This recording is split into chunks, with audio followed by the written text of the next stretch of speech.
Hello, and welcome to my channel. My name is Jonathan Cohn, and today I am pleased to be joined by Willliam Joseph Roberts. Thank you so much for joining me today. Appreciate it, man. So you work for or control the Three Ravens Publishing. Can you tell us what that publisher is about?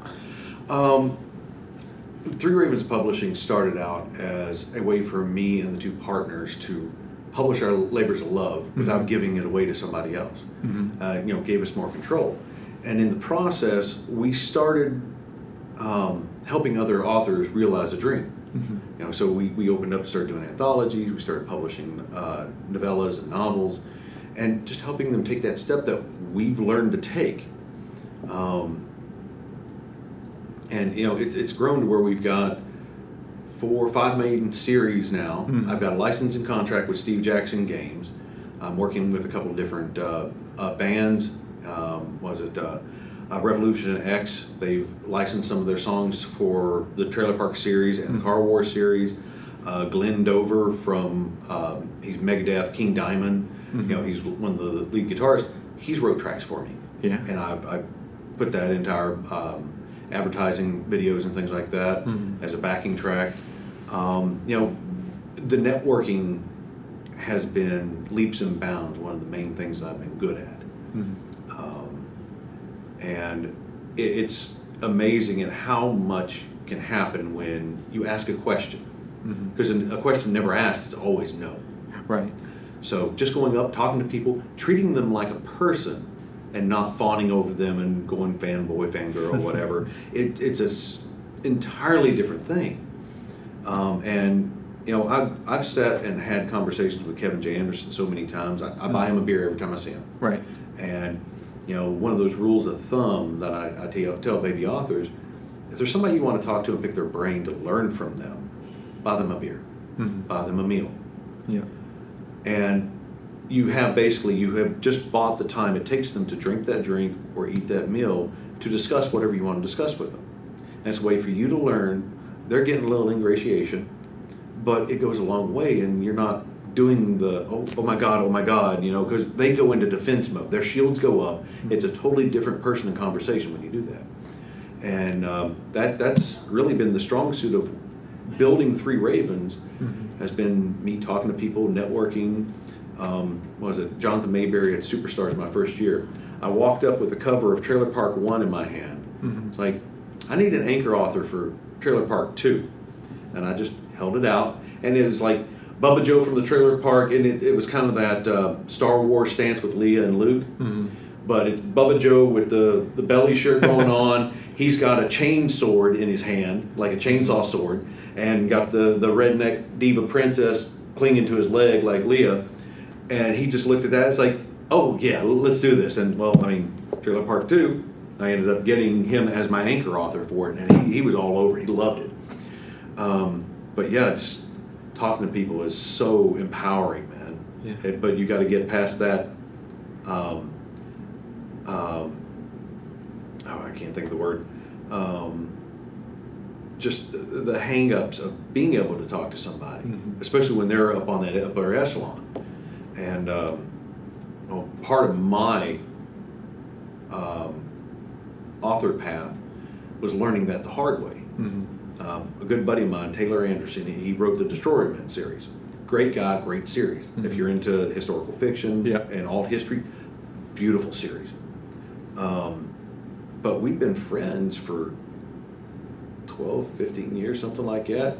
I interviewed him on my podcast. I think originally in like 2010, 2011, something like that. And that was just because we started listening to a series and going through it. Me and a buddy of mine, I was like, I bet I can get him on there. And it was the Starving Artist podcast. So it was like, okay, let's pass the word and the knowledge of how do you get to where you're at? How do you do these things? And Taylor was nice enough to jump on the podcast. He got on there multiple times, got to the point where he's just calling me up. Hey man, you're never going to believe what we just did with the canon. I'm like, what in the world? When we had that kind of repertoire. And when I first interviewed him, book 2 had just came out of his Destroyer Men series. He had turned in book 3 for editing, and I'm sitting there spinning my wheels trying to figure out what I'm doing. I'm doing my podcast, trying to give myself a platform to springboard off of when I get my stuff done first. And totally different tangent, I focused on the wrong thing. I learned the hard way. Well, he's book 4, book 5, book 6, book 7, and they're just going out. I put my friend on that pedestal, and I stopped talking to him. Yeah. And I learned the hard way about that whole conversation of how you can connect with people and talk to them and network. And when I was trying to wrap up my first novel, I called him up. I loved his Lemurians, and I wanted something similar that people would connect with and love. And that cuddly cat creature. Who doesn't love those? Yeah. And at the end of the conversation, he's like, well, hell, man, there's cats in all kinds of fiction and sci-fi. Just write my cats, but change their name. So I've got cat aliens wearing kilts, same type of character. And I even have my buddy Wes, I wrote him in as one of the characters, and his character is like doing a similar line to Dennis Silva from the Destroyermen series, like, holy crap, Cap, it's a monkey cat booby farm. Talking about all the cats running around. Just paying homage and explaining, hey, it's just like the Destroyermen series. Oh my God, this is so insane. And talking about Taylor, giving him a little plug, And I have an author calling me. I can edit that out. Sorry. So, just going through that and learning not to put them on the pedestal was a learning curve that it's hard for a lot of baby authors to get past. But that has paid leaps and bounds since, just going up and talking to people. Not a problem. I don't care who you are. Everybody's a person. Yep. So you hinted at some of your various series. So I want to start with the main anthology series. It came from the trailer park. How did this come about, and what's the pitch for this series? Okay, so the series itself is creature feature horror comedy. So think Bubba Hotep, Army of Darkness, Shaun of the Dead, Tucker and Dale versus Evil, that kind of stuff.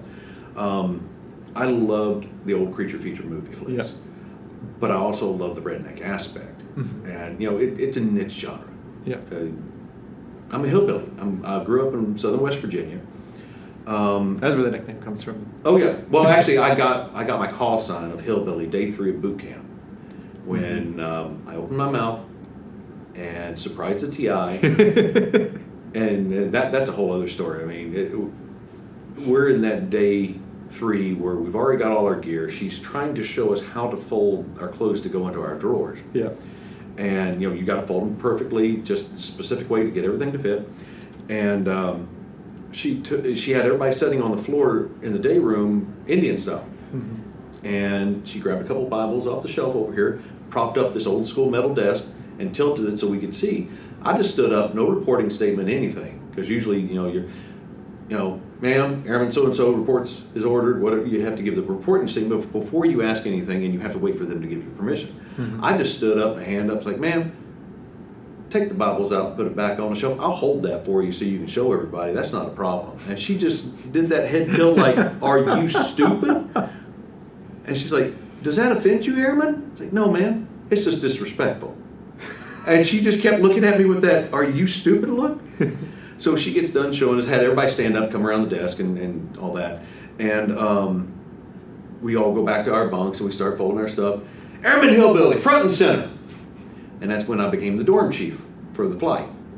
And that sucked because I had to babysit 48 mama's boys that were getting their Dear John letters from their girlfriends and all that fun stuff.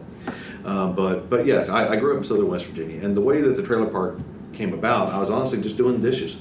I was sitting at the house. Christopher Woods was over at the house. We were just talking while I was doing the dishes. And it just popped in my head. It's like, it came from the trailer park. That would be fun. I don't care if we make any money on it. I just want to do it because it's going to be fun. Yeah. It turned out to be one of our best sellers. People keep buying them. People keep loving them. It's enjoyable. You don't have to think. It's just fun. You go on a little adventure. You move on to the next story. And we're up to volume 5 is coming out in October on Halloween. We just had the double wide edition, which is the first novella collection. Yeah. So 6 stories, novella size, 20-ish thousand words each. And people are loving that one. So what's the difference between the double wide and the main series? Really, it's just the novellas versus short stories. So my max for any trailer park is 13. Okay. So that's so I can do author share cutouts. Mm-hmm. The less authors, the more I can pay each of the individual authors. Mm-hmm. I learned the hard way on the first one that had 20 stories in it. Yep, you can't pay much. It's like, okay, here's your little nickel and dime at a time. Mm-hmm. So I limited it, and since we're doing it on Halloween, like, okay, we'll go with 13 Yeah. since it's horror. Yeah. And in all my other anthologies, max of 12. Okay. Trailer Park is the only one that's 13. But for the double wide, it's like, okay, well, we're doubling the size of the stories because the short stories for Trailer Park have been 5,000 to 10,000 words. Mm-hmm. But I've maxed it at like 25 or 30, I think it was, for double wide. Mm-hmm. So we're getting the same size book with less stories, but you get more meat for a story. It's not done so quick. Mm-hmm. So the next natural progression is to start doing novels in this world. Which, that's one thing we're going to progress to. Now, one thing with Three Ravens, my partners have had a lot of life. One partner, cancer, double mastectomy, all this and that. She's dealing with the aftermath of the chemo drugs and stuff. And she's just now getting into where she can really start helping me. And I'm training her up to do the back end stuff. The other one, Ben, he's had a lot of life with two little ones, medical issues with his wife. So he's doing what he can. He takes care of a lot of the posts on the website. Mm-hmm. You know, it's like, okay, here, this is coming, and he'll take care of that for me. So that's one thing off my plate. Yeah. And otherwise, I'm doing the lion's share on the back end, getting things processed, taking care of contracts, all that kind of stuff. But I got brought back to the office last July Mm-hmm. after 4 years of being work from home. Yeah. And I effectively lost 4 to 5 hours a day. Yeah. So I'm changing our mode. I'm not doing cold submissions anymore. Mm-hmm. But what I'm going to be focusing on is our series. So Car Warriors, Trailer Park, Bent, which is Christopher Wood's superheroes series, my William Joseph Roberts Presents, which is really just anthology collections of things that I love, like sword and sorcery, post-apocalyptic, things like that, and then the Starflight series. Yeah. Because we've had one anthology in Starflight. I got licensing rights from the owner of the series, but we haven't put anything out. Mm-hmm. I've got one novel that's ready to go. I just got to do the final edits and we can put it out. But I'm going to be focusing on that. Now that comes back to Trailer Park. I'm going to be having open calls for Trailer Park novel submissions, 50,000 word novels. Yeah. You know, I like short fiction. I'm an ADHD brain, squirrel brain, and I have a hard time with attention. Yeah. Certain stories, I will latch onto it and I will burn through that thing in no time. Mm-hmm. But sometimes my attention span just drifts so bad. So I like those small ones, like, you know, the old pocket novels that you could pick up, Louis L'Amour's, things like that. You just sit down and read a chapter because it's only 5 or 6 pages per chapter. Okay, cool. That's a good chunk. Move on to the next thing. Come back to it. Read it again. Yeah. You know, and we don't have that really anymore. Nobody's really doing it. Yeah. So, you know, considering this is basically men's action adventure fiction, Yeah. 50,000 word novels are perfect for that. Same thing with the Bent series. We're looking at 50,000 word novels in that because still it's men's action adventure. So, you know, once we get done with this con, I'm going to be updating the site with the new open calls, and I'm going to be looking for pitches.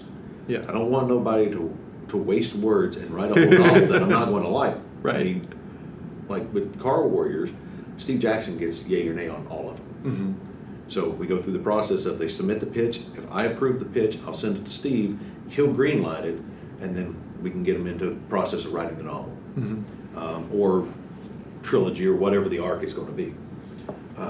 And that saves the author from really putting a lot of effort into something that might not happen. I've had more than a few novels submitted that, you know, it's a great concept. I don't know what to do with it. I love the story, but I don't know how to really do justice to it and advertise it right. So I've turned them down for that. So yeah, there's a lot of considerations that go into it. Yeah. So one of the series that you talked about was the Car Warriors. For people who don't know, can you tell us what kind of like the pitch for that series is and how many books you guys have? Oh Lord. So Car Warriors is based on the Car War series by Steve Jackson Games. It was released originally in 1982. We're up to the 6th edition 40 years later. Wow. which kind of took the RPG element out of it, and now it's just tabletop car combat. Yeah. So think Mad Max or David Carradine was in the original movie, Death Race 2000. So think of that. And we kicked off the Car Warrior series using Cannonball Run as kind of a base, but also going back to the original Death Race with David Carradine. It was a Cannonball Run style with guns. Yeah. So all these teams start out in their respective city-states, and they're all heading to Sturgis, South Dakota. And we're doing trilogies for each of our arcs. It's light post-apocalyptic, light cyberpunk. Nobody goes hungry because algae is cheap. But nobody has real food. I mean, fresh vegetables and meat, you got to be rich. And we've got a lot of elements of that brought into it. Mob bosses, things like that, big companies. They're like, hey, why don't you come work for us? And they're tempting these driver and gunner teams with fresh food and like all this fame and fortune. So think, some Hunger Games tossed in there too. Yeah. Because we're doing the Hunger Games style interviews, like on stage and all that. We introduce things that are modern while also paying homage to 40 years worth of content in the game system. We're mentioning the old drivers and gunners, mentioning older vehicles and weapon systems. We still got Uncle Al's Parts Emporium. That's the main supplier of all the stuff. But we're also bringing things in, like we have the clutch feed. So it's basically like a Discord feed or a super chat. Yeah. And my character, he didn't do any of that kind of stuff. He doesn't do it. He don't go online. He don't care. And he's sitting there in the interview, and they bring up the clutch feed, and here's the super chat going on. You got people talking on there, and then here come the coins and the little dollar signs and things like that. And the guy interviewing him starts explaining, no, that you just made like $500 right there. That was donated to you. It's like, do what? And he's realizing, hey, I have cash now that I can do some repairs with before we get back on the road. So bringing those kind of aspects into it, sponsors pop up and they send supply drops to them in the field wherever they're at. Also like Hunger Games. Yeah, also like Hunger Games, so they can drop ammo and food. Right. Because you can only carry so much. If they've got a gas-powered vehicle or diesel, they drop fuel too. So little things like that, or they give them new guns, drones. We're bringing the drone aspect into a lot of it, but that's things that weren't ever thought about in the original game series. But it was done in the early 80s, Yeah. So we're actually following in the footsteps of TSR, Tor, and Marvel, of all things too, because Tor did an original 3-book novel series. David Drake did the first one. Oh, really? There were 2 others after that, and I don't remember the authors' names. David Drake's was a good story, but it didn't get into the aspect of the arena battles, and that's really what we're focusing on because, at the end of the day, we're writing the Saturday morning cartoon to sell a toy. Right, yeah. And, so you're doing arena combat battles, we're selling that game system to do arena combat battles. So that's really where our focus has to be in there. But we still get into things, doing other setups, but along their path on like Dead Man's Run, we have to stop, whatever their short goal city is in this 3-day run, they stop and they do a combat in an arena someplace. And it's like we've done Killer Carts, we've done Buffalo Hunt, where they had to take down basically an armored car, and nobody had anything. They had like little mini machine guns. Yeah. So it ended up being ram the thing, knock it over, and then they could plug it from the bottom. So it's been fun trying to figure out that kind of stuff and get something that the old school players have been enjoying. Yeah. But also we want to pull in new readers and the younger readers that are getting into this kind of stuff and getting into gaming, and bringing them to Steve as new clients at the same time. So it's been a challenge and a learning curve, but it's been beautiful to do. We have, right now there are 4 novels, 3 within the Dead Man's Run sub-series. We have a standalone by Jay Barnes and the Dead Man's Run novels. I've got Burning Roads. We've got 72 Hours to Graceland by David Hensley. Christopher Woods did, now I'm brain farting on the name of it. I can't remember. I have to find that for you. Yeah. I'll have them on the screen. We've got Go Hard, Go Home, which Jody Lynn and I was awesome enough to edit. Yeah. Her and Bill Fawcett were the ones that were like, hey, we need to do an anthology. It's like, yes, ma'am. And I got a cover blurb from Misty Lackey. Larry Dixon did a story. Wow. Steve Sterling did a story. Wow. I'm trying to remember who else. Yeah, I know. It's just like, literally, I'm on the video call with Bill and Jody and Steve. And Bill leaves, and on a phone call, he comes back in. Okay, Misty and Larry are on board. I'm like, wait, what? Okay, this is happening. All right, cool.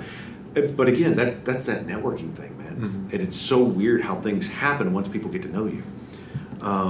Which we have another anthology planned to come out called Convoy of Chaos. Steve loves it. And I have a special guest doing the opening essay that I won't mention until I have it in my hand. But just know that he is a very old school gamer that played Car Wars while he was on the set of a certain science fiction TV show that was very, very popular back in the day. Ooh. Okay. So once that comes out, you're going to want to take a look at that. And it was so cool to get on a video call with him. He is a nerd just like the rest of us. You know, you see him acting, and that's 1% persona. But he's acting. He's just like the rest of us. That's great. And it was so cool. I mean, we honestly just sat there and talked for like 20, 30 minutes. And that was one of those, I tried not to fanboy. So, what was it? Jay Barneson, he had the last novel, and it's a standalone series. He's working on the sequel to that with those same characters. I need some more coffee. It's late in the day, and I don't remember the name. I can get you the covers. That's not a problem. We have a couple more that are in proofing from Alex Rath, from Mike Morton. And then, well, I'm working on my second one. I've got the outline mostly done, so I can do a follow-on and get it done. But I think the biggest challenge has been the research of 40 years worth of content and getting it right. But you know, I've been in the different Car Wars game chats on the groups on Facebook, and there are a plethora of knowledge. I'm in the Discord for the unofficial Car Wars Discord chat. And it's like, hey, what do you guys think of this? And I'll run ideas by them. I'm like, okay, well, what was your favorite car? What was your favorite combat scenario? And I'm like, okay, so the fans actually like this. And I'll see who's chiming in. So when I get multiple, that was a great one, and they start talking about it, and they reference back to the Auto Duel quarterlies that used to come out. Like, okay, I want that. But, yeah, we're following in the footsteps of Tor with that original series. Marvel did a series of Car Warriors comics, and then TSR did the build your own adventure kind of kids novels. So it's just like how this happened. I'm like, okay, cool, we're running with it. You know, it still blows my mind how a simple question can just go nuts. Well, where can people follow Three Ravens online if they want to follow your publishing company, and then also you specifically for your books? Okay, you can find Three Ravens at threeravenspublishing.com. Sign up for the newsletter. You know, we try to put out a weekly post of what's coming up, what's going on. You know, any appearances that any of our people are making if we can. We're also part of this little publishers consortium where it's Rising Tide with Raconteur, Jumpmaster, Canon, and we're trying to help push each other's stuff. So we try to share. Hey, they've got this coming out too. So if you like that kind of thing, check that out. You know, and I gotta admit, you know, with back in the office, I'm behind. So the website needs some updates. You can find all of our stuff on Amazon, easy. But I also publish through Ingram Spark, so you can go to Walmart.com and buy our books. Really? Yeah, that's great. You can go to Books A Million, Walmart, Target had them listed on there. So basically, anywhere you can go online and shop, you can usually get our books. Yeah. Ebooks are all on Amazon. Most of them are on Amazon. I've been putting some stuff over on Drafted Digital, so we're going wide with some things, and it gets into library systems. A lot of our audio has been through Audible, through ACX, but I've also been going wide with some of that, so we can get into other markets. Yeah. So just take a look for our stuff. Gotcha. Well, thank you so much for coming on the channel. Yeah, I appreciate you having me, man. And until next time, I'm Jonathan, and thank you for watching.